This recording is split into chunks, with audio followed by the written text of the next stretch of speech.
I welcome you all again to my channel where I discuss issues around immigration, issues around travel, issues around interview and how you can actually go about your interview successfully, and issue around scholarship, postgraduate admission abroad, and many more, and how you can actually progress in your career. If this is the kind of content you like, you may want to click on the subscribe button and on the notification button so you can be the first person to get notified whenever I drop my videos. Um, Today I'm talking about how you can uh, prepare for your interview. The best way to actually prepare for your interview in the last 5 minutes before that interview. What do you need to do? You see, a lot of time people tend to believe that interview is about saying the right thing and be able to answer the whole of the questions. Uh, this is actually true to some extent, but it's not limited to that. So one of those things is the way you present your facts, the way you interact, the passion you show in answering your questions, and how much of demonstration of enthusiasm that you show are actually a key factor to passing your interview as well. So it's not just enough to say that, oh, I have answered the whole questions correctly, but the interviewer wants to actually get to know you. They want to see the burning flame in you. They want to feel you. They want to be able to see that actually you are the type that is passionate about what you do, or you're enthusiastic about the job, you're excited to be called for the interview. So these are actually things that they are looking out for, and not just you answering the questions. Because of course, you could answer the whole questions, and yet you are not the best candidate for the job because you really do not care. You're just answering the question because you've been asked, and you just want to get the job because you need the money. So you want to show that, yeah, you are actually very interested. You want to contribute, to the growth of the organization and all that. So these are actually what you want to demonstrate in the course of your interview. You want to show some level of enthusiasm and excitement. So the very first thing that you need to do, which is number one on my list, is you need to ask questions. Even though there are questions that a lot of people have put out there, I have put a lot of questions out that you can actually ask your interviewer after your interview, when you are being asked to also ask questions.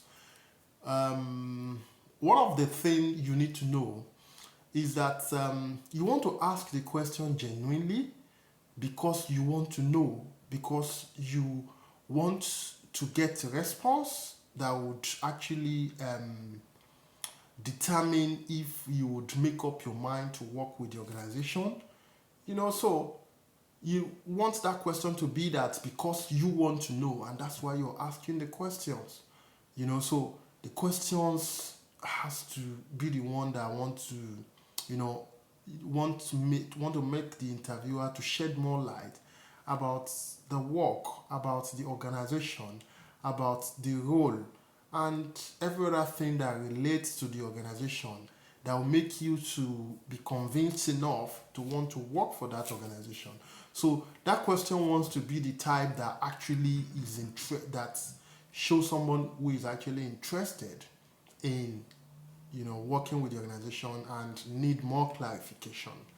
So you want to ask good question.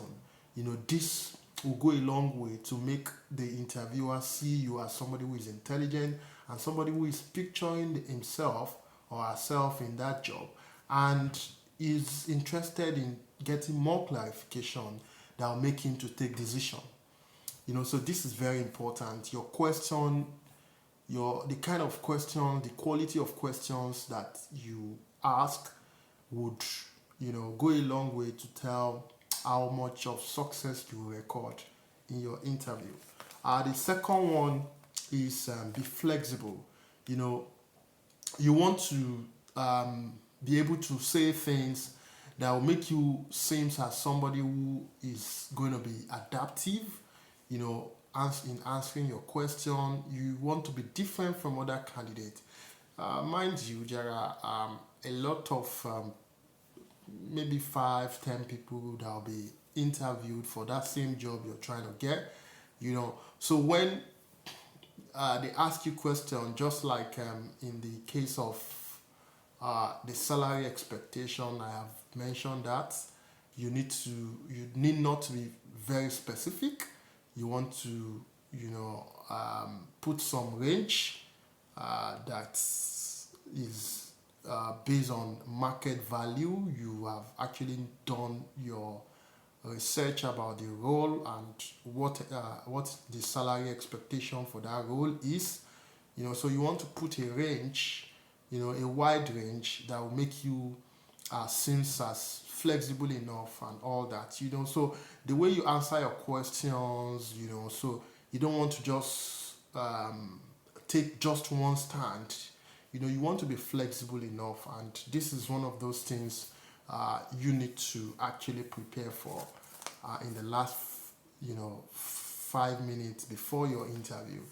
One of the number 3 things that you need to do is that for every job there is always a job description and person specification where they would spell out the role and the responsibility of a successful candidate and the personality of the successful candidate, the educational background, the experience and all that.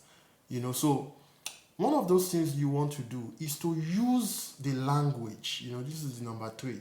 You want to use the language of the recruiter. You want to use some of the wordings that the recruiter have actually put in that document, in that job description.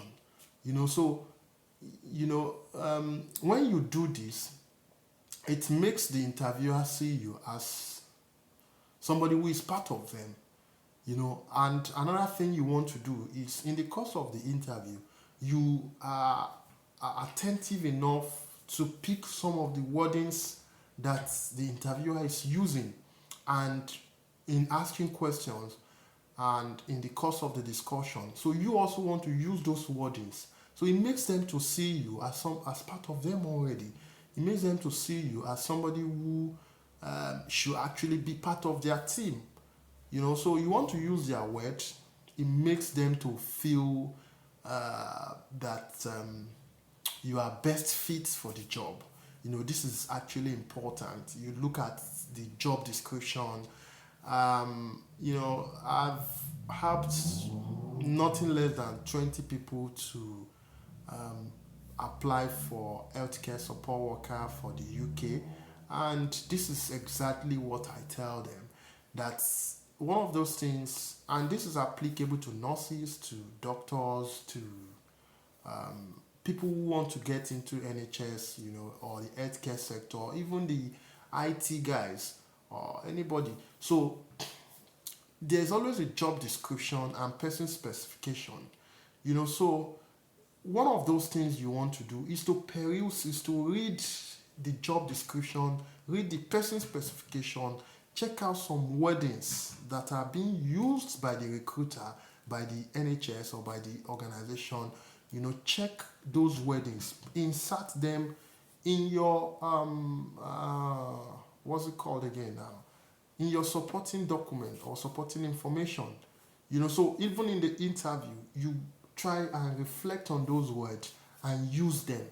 It makes the recruiter, the interviewer, to see you as part of them already. So this is very important. The fourth one is that how you deal with a question you don't know. So when you are asked a question and you actually don't know that question, what you want to do is to ask a follow-up question. You want to, you don't do this for all questions, but when you get stuck, this is like a lifeline. This is when you know that, oh, I actually do not know what. So you want to ask question around that question to say, okay, you want to clarify, so when you do this, they are likely going to expatiate on the question, and this will give you an insight into what they actually want you to say, and you can pick up from there. So you don't just keep mute, or you don't say I don't know or no idea. No.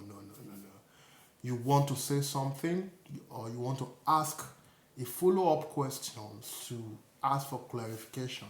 It is normal, that when you do that, they will also want to clarify. And this is important. You don't keep quiet, you don't say I don't know, you don't say no idea.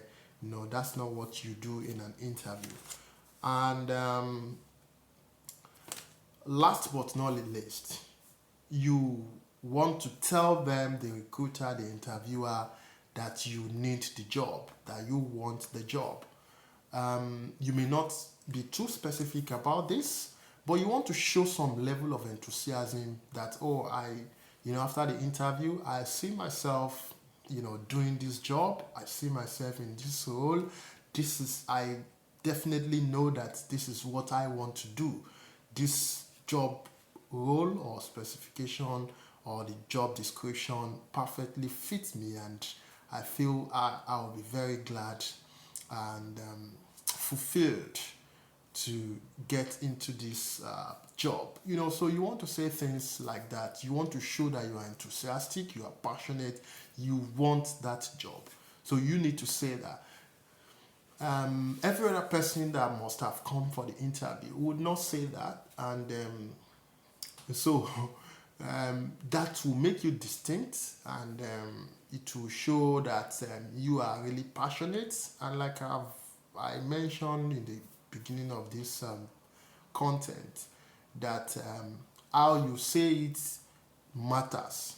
It's not enough to know what to say, but how you say it is actually a key factor in determining your success in every interview. I'll keep it short here. Do well to share this video, put down your comments, and like the video. I see you in my next video. Thank you.